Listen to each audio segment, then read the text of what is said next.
So, good evening, ladies and gentlemen.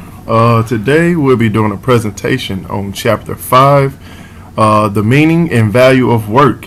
It is done by myself, one and only, the H Boom Coon, Curtis Cleaves. Got a nice little picture here. Alrighty, so the learning objectives from Chapter 5 were examined. So at the end of this chapter, after reading it, you'll be able to examine the goals and values of your own career and workplace decisions, explain the variety of meanings and values attributed to work, explain businesses' responsibility for providing employees with meaningful work, describe a framework for evaluating businesses' ethical responsibilities to employees, and to describe a framework for evaluating the rights and responsibilities of employees. So, section 5.1 is the introduction. So it pretty much just covers work seems to be a necessary evil. Work can be fulfilling and exalting, but it can also be considered degrading and tedious. Then work is mainly seen as a mean to an end. Pretty much just you go to work to achieve your goals. So at the bottom we have two pictures. The one on the left is pretty much showing that it's degrading and tedious, so they're happy to leave work. And fulfilling and exalting is the picture on the right, which says, I'm rich, I can afford everything. So, section 5.2, the meanings of work. So, it pretty much just goes over different types of work. So, one, job strictly uses a mean to an end. What you do doesn't directly correlate with who you are. For example, working at McDonald's until you finish acquiring your degree in business management and move on to something better. Career, steadily progressing in your field of choice to better your situation. What you do directly correlates on how you structure your life. For example, starting off as an entry-level employee and working hard and acquiring additional education to someday be on the board of directors. Calling, having the feeling that the job you're doing is who you are. For example, someone being a doctor because they feel that their purpose in life is to help others and to save lives, or a farmer because they know that they're alive to feed the world and to prevent starvation.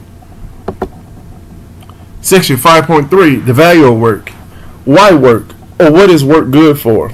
These questions that many wonder every day. If I had the amount of money to live free, why would I work? Or what does my work mean for me? Does it fulfill my emotions, self-worth, social status? Psychic goods. These are goods that cannot be priced, so they cannot be met through money alone, i.e. personal satisfaction and self-worth, achievement, self-esteem, and happiness. Money can't buy those. Social goods. Achieved through social status. So social status, honor, respect, companionship, and camaraderie. For example, being a teacher versus being an executive for a corporation, or carrying on a family business versus franchising for a corporation like Subway. So pretty much you inheriting what your family has been carrying on for decades compared to a corporation and pretty much making that corporation bigger. Due to work being a mean, many people accept less than ideal working conditions.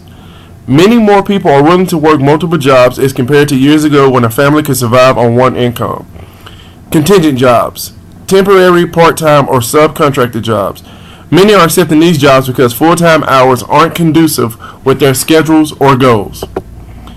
Puppy monkey baby for president. Stay alive, stay alert, stay alive. Section 5.4, conventional views of work. We have classical interpretation. Work is difficult, tedious, and laborious. It should be avoided whenever possible and endured only when you must. In cases, the diminishing of the human nature and human potential. In classical times, work was left for the slaves because the human being was meant to enjoy the finer things of life, not getting sweaty. Hedonistic interpretation understands that work is necessary to attain the pleasures of life. It embellishes that work is the price to pay to attain the pleasures, as well as the necessities of life. Happiness is obtained through getting whatever one wants. Can result in a workplace filled with dissatisfaction and resentment.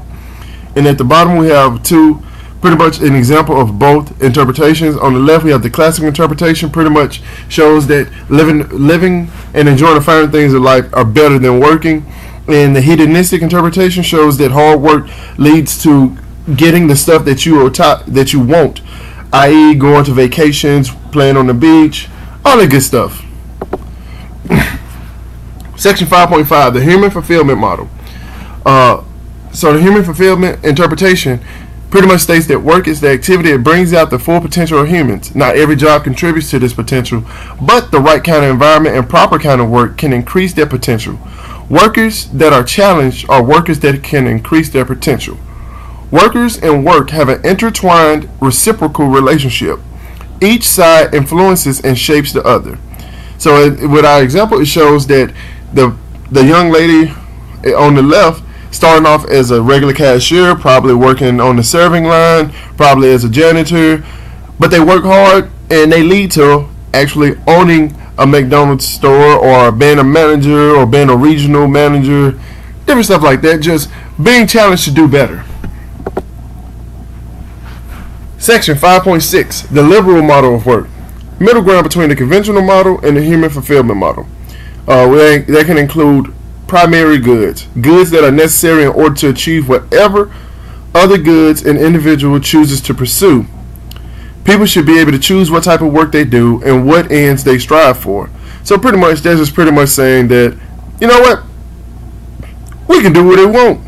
So, boss man, we're not going to follow that many rules. We're going to pick our type of environment. You just have to agree to it and fulfill our needs. So that's why we had a picture. You know what? I do what I want. Section 5.7, businesses' responsibility for meaningful work. Such rights as participating, voting, due process, healthy and safe working conditions, fair wages and benefits, training and education, and privacy. In order for a business to function properly, some people will have to accept less than ideal or personally preferred conditions as long as they're not forced to do so. So that's why we have the example, what can I do to make you happy? I like tacos. Hey you, yeah you. You're awesome. Stay that way. We're almost done with this presentation. So, discussion questions. Which model of work do you agree with the most? Why do you feel that way? In regard to the liberal model of work, what are some occupations that can satisfy this model? And lastly, which is better to have, a career or a calling? Why do you believe so? Here are my references. Pretty much reference chapter 5 in the book. And then Google Images, I just used Google Images and I found majority of my pictures that I used in this presentation today. It's pretty easy to find. And that is the end of the presentation.